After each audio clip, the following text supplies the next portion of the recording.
Today, so is this the big one?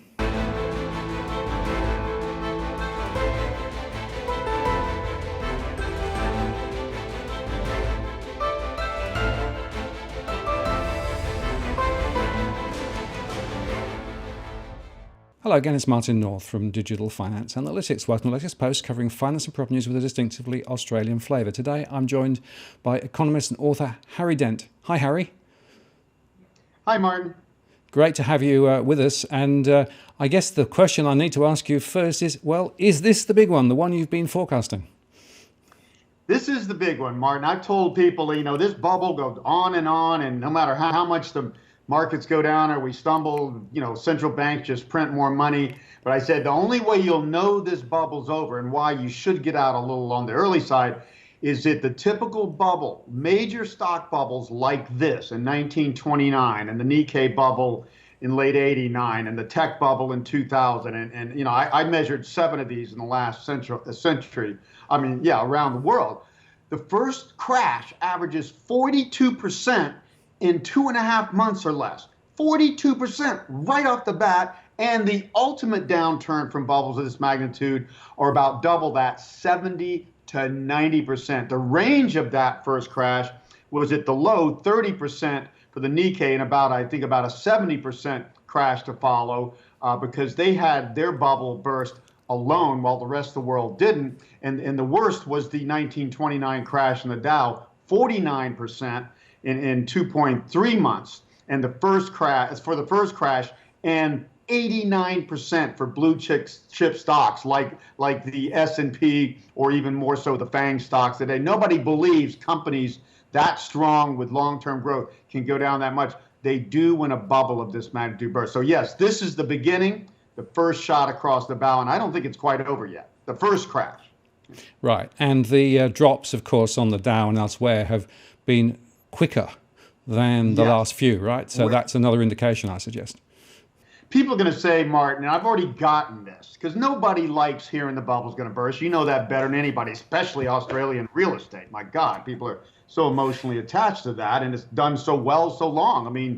Applause for that. But nothing goes up forever, and the better something does, the greater the bubble, the greater the burst is one of my, laws of bubbles. And the other one is, bubbles go up exponentially, but then they crash twice as fast as they go up. So the downside, as we've already seen, who would think the markets could go down? And I think it is going to be 40% before this is over, maybe more than that, and soon, in the next matter of weeks. Who would think markets with no recession coming in or no major thing, could go down that fast? Well, it just takes something to prick it, like the subprime crisis. I love, Martin, the virus for one really good reason. This is the one thing they can't stop by just printing infinite amounts of money. They can cushion the economy and the effects. They cannot stop this from spreading. And so this is the perfect trigger, but it doesn't matter. The subprime crisis triggered the last one, the GFC, in late 2007, early 2008, and it was only 14% of consumer loans, and it was only concentrated in 4 states, and it caused the whole worldwide crisis. It's just a trigger that exposes the weakness from endless debt, endless stimulus and money printing, endless financial asset bubbles to fight the deflation and the downturn.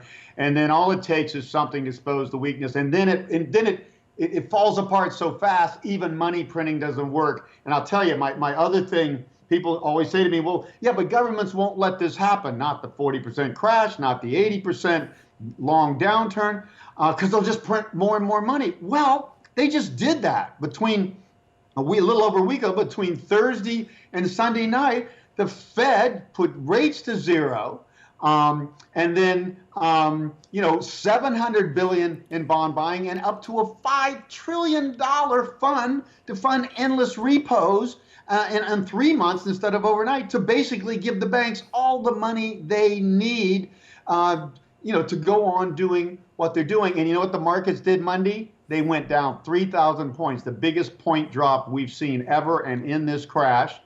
And the markets finally said, you know what?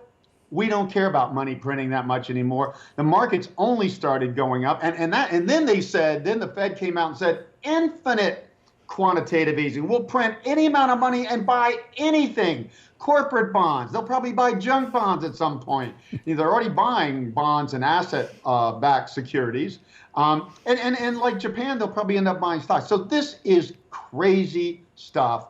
And of course, I always compare it to any like drug addiction, because this is a financial drug addiction we've had since the 90s, particularly.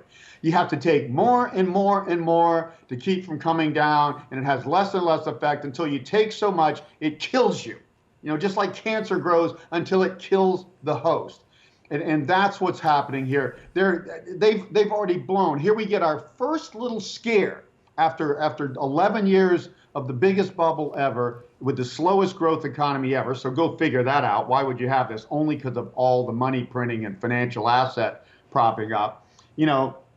This little scare, and right off the bat, the Fed and other banks just blow the whole, not bazooka, the cannon, or the A-bomb, whatever you want to call it. They blew the whole thing. They did everything. Zero and infinite money printing and loans to everybody. And now they're sending money to consumers. And then, of course, they'll say, you can't keep a dead economy like this going by artificial stuff alone. And I always think about these emergency room shows that are now popular on TV. They always got the people in there, and they keep flatlining. They get out the defibrillators. They keep boom, and boom, and boom. And they do that 6, 7, 8 times, and they say, "Oh shit, time of death." 6:14 p.m. I think that time of death kind of happened last Monday.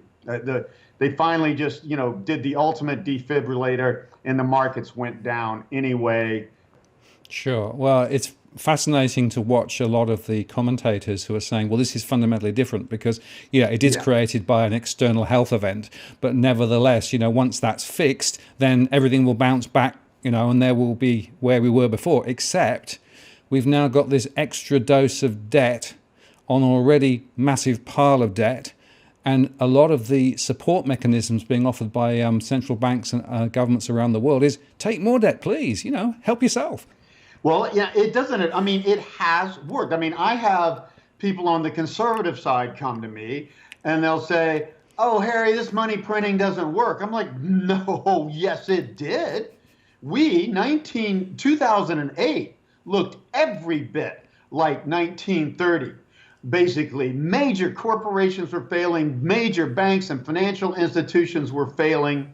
Things were melting down, and it would have kept going. We would have been in a depression if they had not printed. The Fed printed, I think, $1 trillion right off the bat, and then central banks concertedly, for years to follow, printed by different measurements $16 to $20 trillion. Japan printed alone in their country 105% of their GDP. The U.S. is the best house in a bad neighborhood. We only printed 24% at worst. Europe printed 42% at worst, and now everybody's printing more than ever, and we've got more. The balance sheet is higher for the Fed now than it was at the peak printing before they tapered off. And as soon as they tapered off, saying, okay, see, we're over our black swan. We just kept the economy going. The economy's healthy. We don't have to do this anymore. They stopped QE and started pulling money out. Immediately you go into the repo crisis. And now they've injected, I'm going to see tonight what came in last week, but it's already $763 billion just since mid-September last year, just months ago. $763 billion, and I bet it's going to be hundreds of billions or more just in the last week that these banks sucked up on repos. So the money printing just needs more and more, like that drug, like more and more to do less and less. We've been keep stimulating. And what is our economy in the U.S.? And I know growth, you're slowing down in Australia now. We keep just going up to a little over 2% and then falling back to 2%. Japan goes from 0 to 1 and then back to 0. All of this stimulus, and all we can do is get it up that much for 1% growth in Japan, 1.5 or 2 in Europe, 2.5 in the U.S. What does that say about the underlying economy? And I keep asking people 2 questions. Where would our economy be if we hadn't printed 20 trillion? Where would this stock market crash be if they hadn't printed unlimited just recently and pulled all the stops out? And how can you look at an economy that no matter how much money you print, it only grows at 2% and think it's healthy? The answer is we would have seen the next Great Depression. In my view, and I've said this from the beginning, when this thing bursts, it's going to be too hard to turn around. Not that we won't get a rebound here. We'll get one, and we may get a hell of one. It's not going to last. It's not going to last. So we are going to be forced into deleveraging because you can't print anymore, and the system gets weaker and weaker. And you're just going to see companies start defaulting. You're going to see China developers start defaulting. The shale oil producers, I've been saying this from the beginning, they're leveraged to hell, and they're the high-cost producers in this oil world. They're going to go under. And that stuff, once loans start defaulting, the bond markets go nuts and start raising, and then, of course, the Fed will have to rush to buy all those bonds. It's a game you can't win. You keep fighting it, but the momentum is going to win. I tell people real simply, Martin, who do you want to bet on? Mother Nature, the entire forces of the universe, or a bunch of douchebag academic central bankers that have never run a business or had sex, apparently? That's what I look at. These people are going to lose this battle, and they're going to lose it soon. Right, but the implications, of course, for the real economy and real people are quite profound, right? Because essentially all of this money printing is effectively trying to support the financial system, quote, financial stability. Well, good luck with that. But the implications for real people are really horrible. Yeah, you have to look at it. I mean, again, I always have to remind people, central banks, and I know at least in the Federal Reserve of the United States, they're not owned by the government. They're not owned by the people. They're owned by the banks. And who do they really represent? Who did they save, other than some big corporations, which would have killed the banks if they went under in the economy? They saved the banks. They put money into the financial system, financial institutions, and financial assets, which did two things. It gave almost infinite liquidity, so the banks didn't have to write down loans, didn't have to lose money, didn't have to have runs on them and all this stuff that happened in the Great Depression. And the only real stimulus it gave was to the top 20% who own 87% of the financial assets that gets goosed up when all this money comes into a fixed pool of financial assets, stocks, real estate, commodities, bonds, on and on and on, and pushes them up, pushes yields on bonds down. Low bond yields mean real estate's more affordable and goes up. Stock valuations are higher because they're discounting future earnings at lower rates, which makes them worth more today. And it's just more money chasing these assets, and the money always ends up the most in stocks because it's the best bang for the buck in a low yield world. So that's what you got here. The way the Fed tried to bail this out only helped more affluent people. And so, Martin, what I described to people today, the old economy, the good economy before all this broke down, was, let's say, 4% plus growth, 2 to 3% productivity. Now we've got 2% growth. What is that 2% growth? It's the most affluent people spending balls out at 4% plus, and the average person not increasing spending at all because they're not the mainstream economy is not feeling this, except that it stopped the depression, but it's not feeling the growth. The average person's wages, until very recently with shortages of workers finally, and that's not going to last, aren't getting the benefits.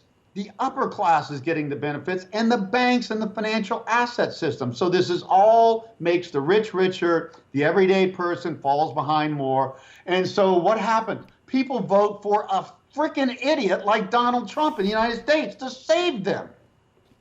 This whole thing, and what the few smart economists have said, and there aren't many of them, is that all this money printing just perverts the free market system. The financial markets rewards speculation instead of productive investment, rewards speculation instead of writing down loans and making the economy healthy again, knocking out zombie banks, knocking out inefficient companies. You know how many inefficient companies China has? They're state-owned?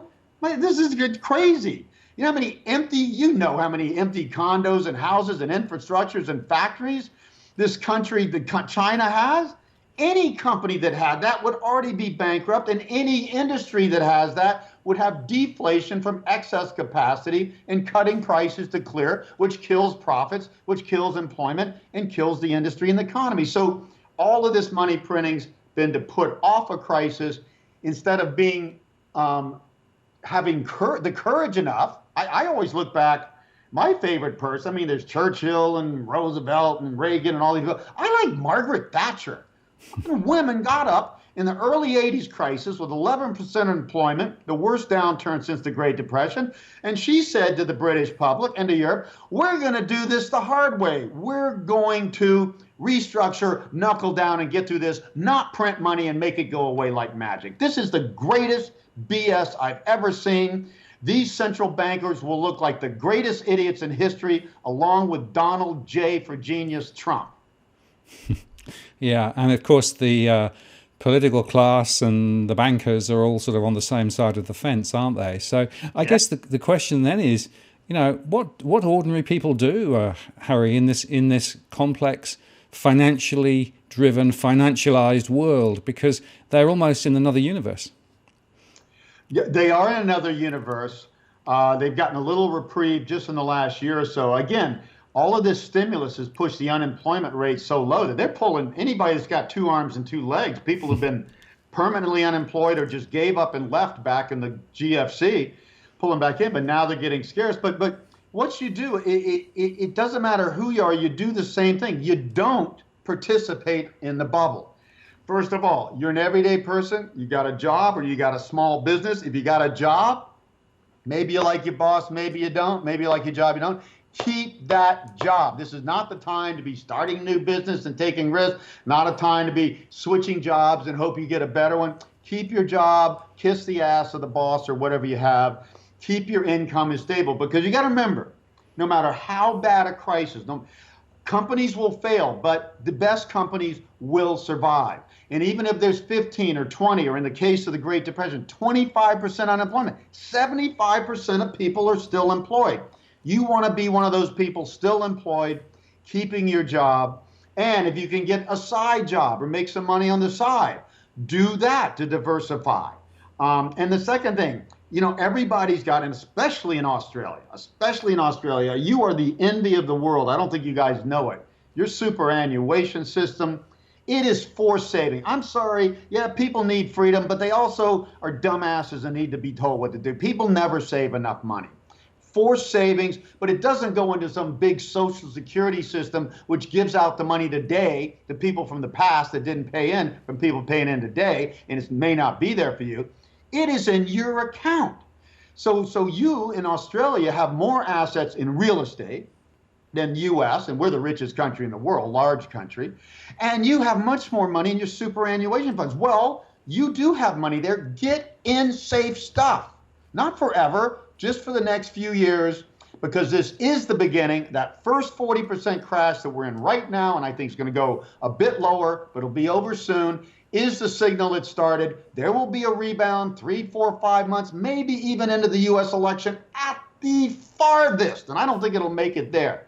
Then there will be a long, grueling 2-year downturn like we saw in the tech wreck between 2000 and 2002, and the Great Depression crash late 29 to late 1932. This is coming. Get out of the way, like Joseph Kennedy. He went from being a multimillionaire, bootlegger, by the way, to a billionaire political dynasty, mostly in 3 years, by getting out of stocks in late 29 because the shoeshine boys were telling him to buy, and he said, uh-oh, this is not a good sign. And then buying companies 70, 80, 90% in stocks down. You buy investments at the sale of a lifetime, and that's what we're going to see into 2022 and maybe 23 in real estate. So you will make money forever. And so that's what you do. You get out of risk assets. You look at your real estate, especially in Australia. You're the second. You're the preacher of this gospel. You are the second most overvalued market in the world, second only to China. The developed part, like Hong Kong, is the most overvalued high-end economy in the world by far. And China is substantially more overvalued priced income than Australia. But you and places like Vancouver in Canada are next. And so you have the most downside. I know your real estate market's done forever. I know you have strong demographics. I know that. But like any good bubble, it's the great places that bubble the most, like Manhattan or Miami Beach or San Francisco or Silicon Valley, on and on and on, or Singapore or Sydney and Melbourne. These are the places that bubble the most, or Shanghai. But they're the ones that crashed. History is 100% clear on this. I always give the example, Martin. The U.S. was like China in the early 1990s. They were the up-and-coming country, kicking ass, taking over market share, growing, especially World War I catapulted us into the mainstream to supply Europe while they were fighting. We were the epicenter of that bubble. And stocks went down 89% and didn't recover for 24 years. And so that's what happened. In New York, here's the epitome, though. Real estate was not as bubbly because you couldn't borrow money so easy back in the good old days.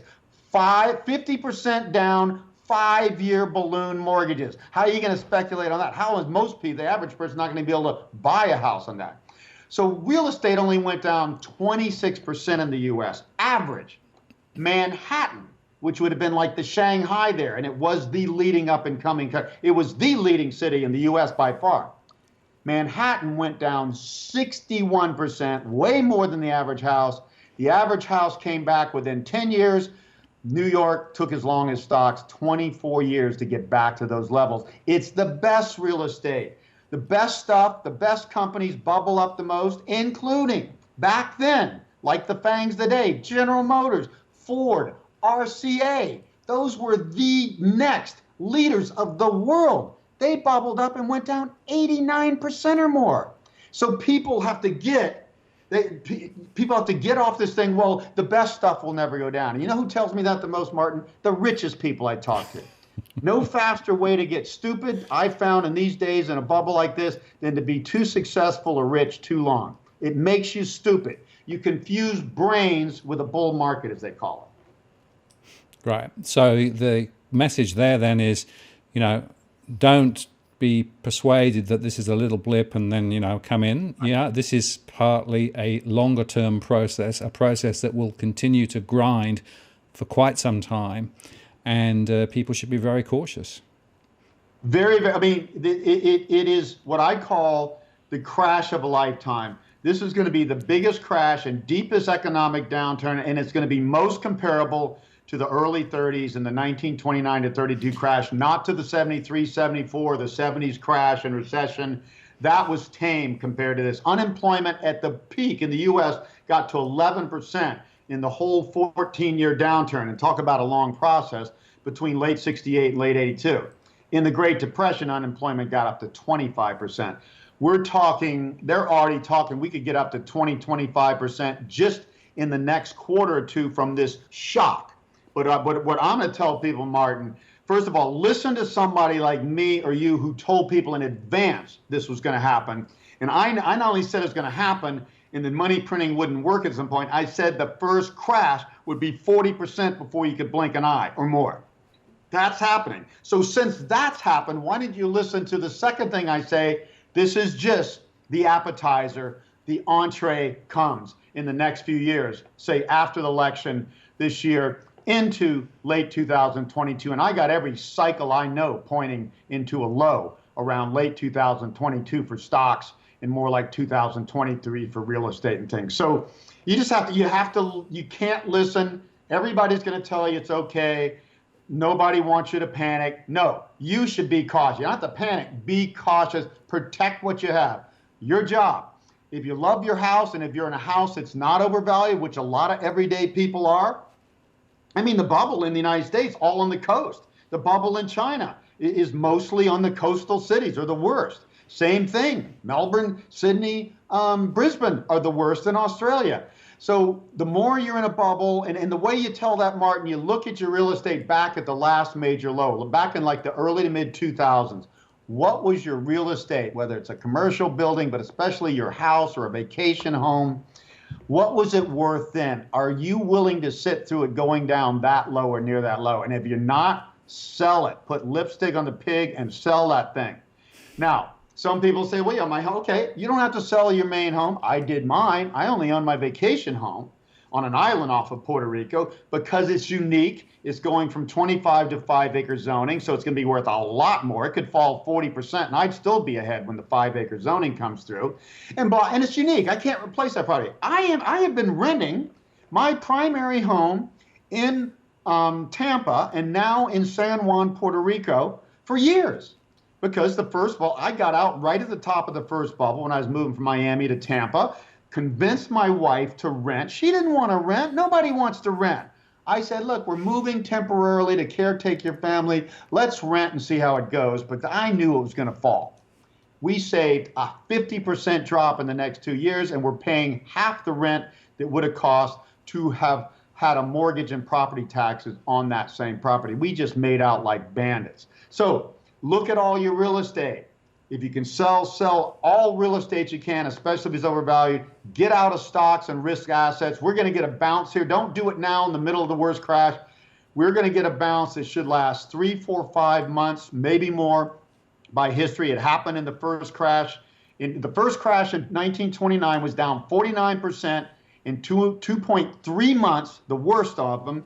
But then it bounced for 5 months and it retraced 60% of those losses. So you'd have been down 49% if you panicked at the low. But if you waited for that rebound, you'd only been down 24%, and that would have been a lot more acceptable. And then you get into the safe, high quality government bonds and AAA corporate bonds and REITs that rent apartment buildings that hold up in downturns, and medical facilities that are demographically favored and also are more recession proof. That sort of stuff, you got to get out of everything else. Commercial real estate is the worst. Japan's commercial real estate went down 80% when their bubble burst in the early 90s.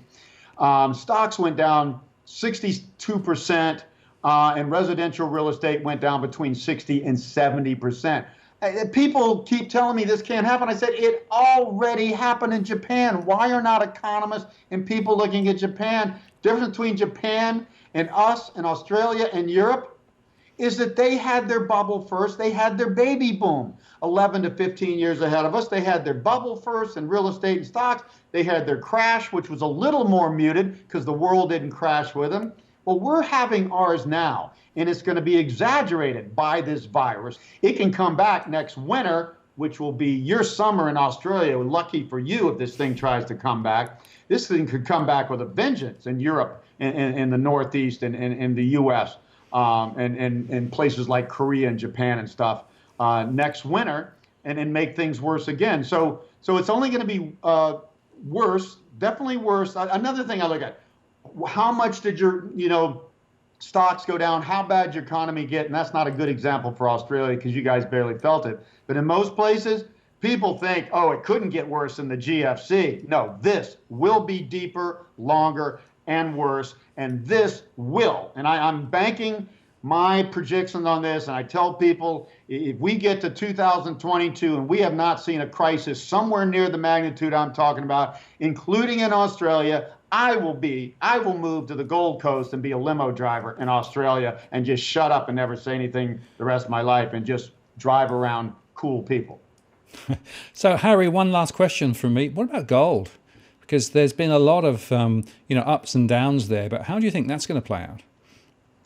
Well, I also, first of all, gold has been one of the best commodities. Commodities have also proven what I say, that when a bubble finally bursts, it's not 30, 40, 50% like a normal long-term bear market after a generation spends or a 30-year commodity cycle. It's much more. It's 70, 80% for commodities and stocks. It's 30, 40, 50% for real estate. Commodities have already been down. Oil's already down to new lows, down, almost 80% or more. The iron ore has already been down 70% or more. The commodity index has been down 65, 70%, and it's going to go lower in this crisis, but not as low as these things. So basically, things get worse, but gold's only been down about 50% at worst. Actually 45% at the, I think it was late 2015 low, about 1,050. It has bounced, and I expected it to bounce. I originally thought it'd go to about 1,400 something, But then when it got above that, I said, well, the targets are more 1720 to 1800, not a new high, but a strong bear market rally because gold always reacts to money printing. Gold went down in the 2008 crisis, proving it's not a safe haven in a deflation or a downturn, but it rallied coming out of that when it saw the first strong bow of money printing and rallied with that and went to spectacular new highs. Now, since it's crashed, it's performed better. I see gold going back down to a new low, but somewhere between 700, which would be the best support. That's the 2008 crash lows for gold. And at best, just a slight new low, maybe 950 or something like that. But either way, gold is going to go down. And gold did the same thing it did in 2008 crisis. It went up for the first several months with commodities. And then when the things got bad and deflation started to set in, a real meltdown, gold went down 33%, silver 50%, and commodities more. So gold did that in this crash. It went up for the first several days about 3%. It was already going up into it with the bubble. And then it went down and ended up down 7-8%. So gold did better than other commodities. Gold did better than stocks, but it wasn't a safe haven. What I want a safe haven is one of two things. It either preserves your money like cash or like a high quality, say 10 or 30-year treasury bond or long-term government Australian bond or 20-year AAA corporates. When interest rates go down in such a deflationary or slowing environment, interest rates go down and those bonds are worth more because you've locked in a higher interest rate before it happened. So that's the ultimate safe haven. The long-term treasury bond is the best because the U.S. currency keeps holding up best in each crisis, not Switzerland, not the pound, not the euro, and not the Aussie dollar. And by the way, when the Aussie dollar was at $1.06, I remember years ago when I was running around touring Australia, I said, you know what, you guys really should be more in the mid to upper 70s long term. That's fair value. And you're going to go down to 60 cents or so, and you've gone a little below that, and you're probably going to go lower. But I do think Australia doesn't have a lot more downside on the currency. But you know, that's the thing. You know, you just have to get real. Gold has already shown us what it does. There's massive money printing now. So what? And they've been anticipating this. And so gold's going to go up at first. I think it'll probably go higher, but I wouldn't be holding my breath. I think I'd be start selling it now. It's going to go down like it did when the real crisis hits. And again, this is a temporary crisis, particularly sharp and deep. Unemployment rates are going to go up so fast. I've heard there's already, you know, unemployment lines and stuff in Australia. And then we just had 3.3 million unemployment claims today, 5 times as high as the worst crises ever in the short term, but is not going to last. And everybody's on alert about it. My projections for Italy, the worst one in the world, the epicenter now, once China and East Asia and South Korea all playing out, it's Italy, with Spain following and some others.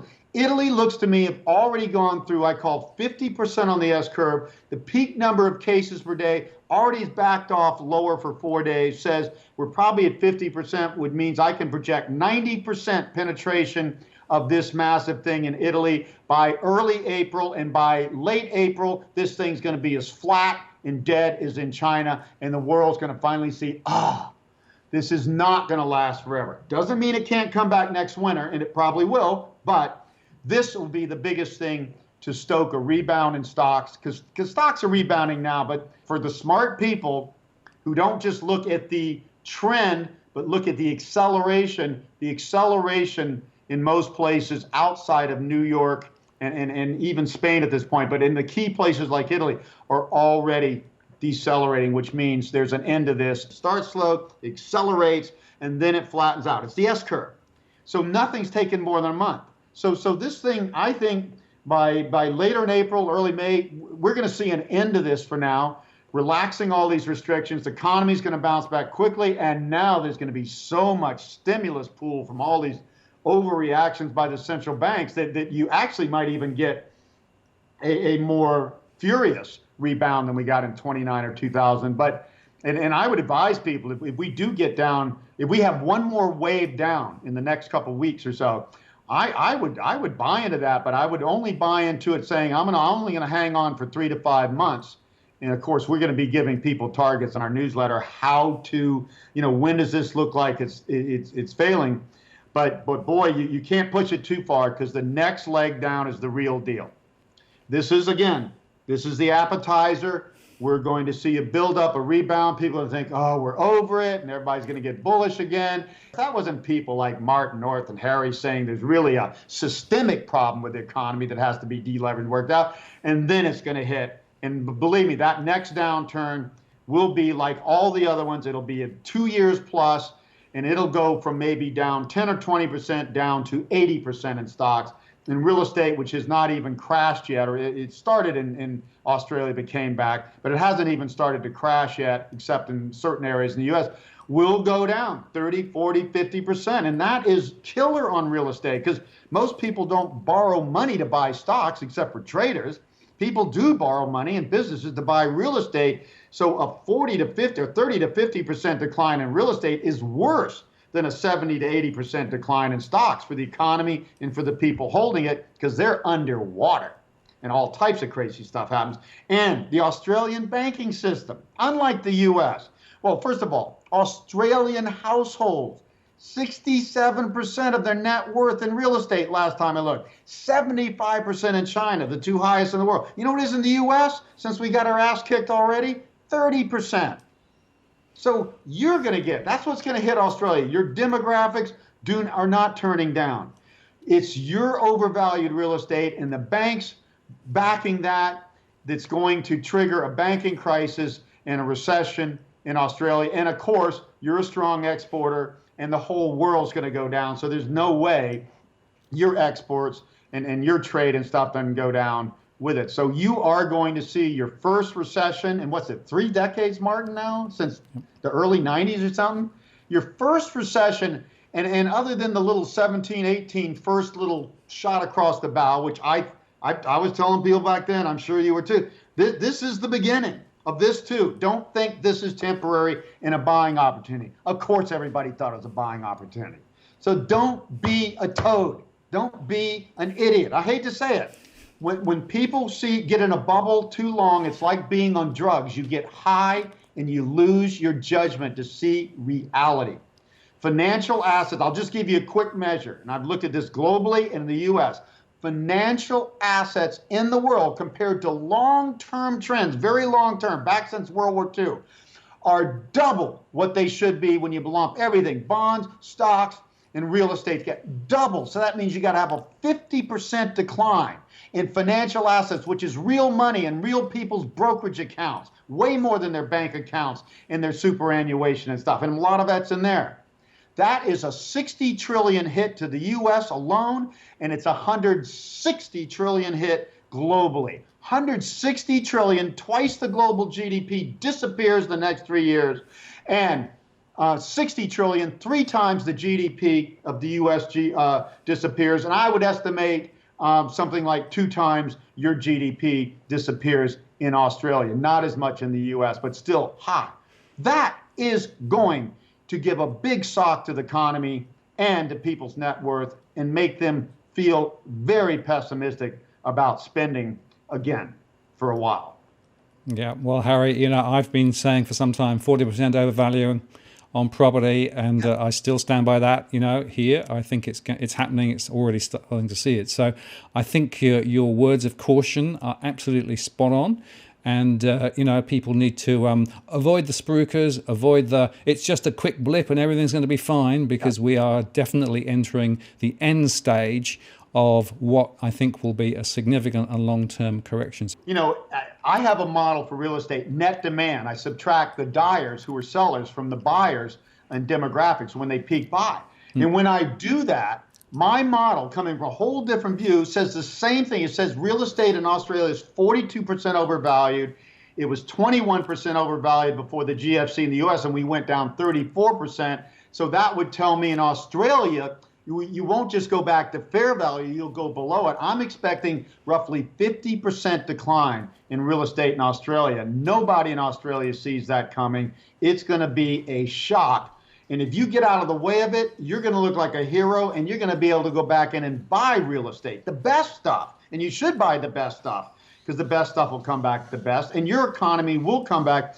I'm telling people in the U.S., you buy real estate if you just want to own it long term, but you're not going to make more than inflation, a zero real return on inflation for decades to come after this bubble burst. So I mean, my models say the same as you, and that just confirms to me. Yeah, that's why I talk to you in Australia. I don't talk to many people in Australia because everybody's bubblehead. You're the only straightforward, realistic thinking person in this arena I see, along with maybe John Adams. That's about it. Yeah, we're rather short over here of people who actually get it. Last time we did a tour, Andrew Stewart from Stonehouse Group, a financial advisory firm, he was touring to help people, deal, with superannuation advice and stuff. And he's hearing me speak, and he just said, "Oh my God," because they started some mutual funds that have succeeded. He said, "We got to start a Dent fund." And of course, I did this long ago in the U.S., but the firms don't understand what I do, and they screwed it up, and they got killed by the tech wreck and stuff. This guy gets what I do. He came to me and said, "Man, let's start a fund." And I explained to him how I would do it. We're going to start what I call an in-season fund. It's going to be called the Dent Sector Fund. It's going to be in Australia only because I actually have a better readership. Better people that on the people I speak to in Australia. I mean, of course, I have many more followers and readers in the U.S. and Canada, but a higher quality audience in Australia. And I met Andrew Stewart, who understands what I do and is going to let us run this fund the right way. We can do anything in this fund pretty much. What we do is diversify in each season, which I define. We're in the late stages of the winter season. We're going to see the most deflation, and the fewest things are going to go up. All assets are going to deflate. So you got to be in high quality bonds and REITs and things like that sort of stuff. But then when you get the next boom, then we can diversify in Asia and Australia and and aging industries like nursing homes and assisted. So we're going to always be in the sectors favored in each season. And then when we go into long-term stock downturn, like 68 to 82, or now, 2000, ahead, or 29 to 42, we're going to go in defensive investments. So we are going to have a latitude that no other funds have. All other funds are just, well, we're large cap growth, and that means to me, in a normal cycle, the generation cycle, you're going to do well for 26 years and then suck wind for 14 years. That doesn't make sense. So this fund is unique.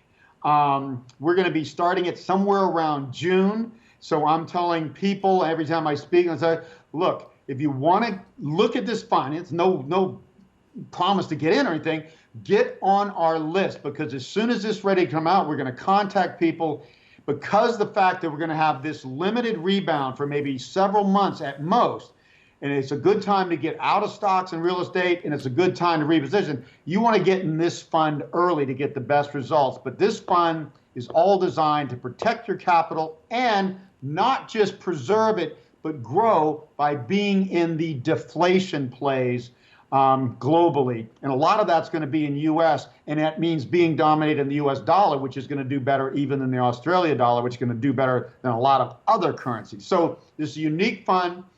If you're interested, just email Greg at GOCO, that's GOKO.com.au.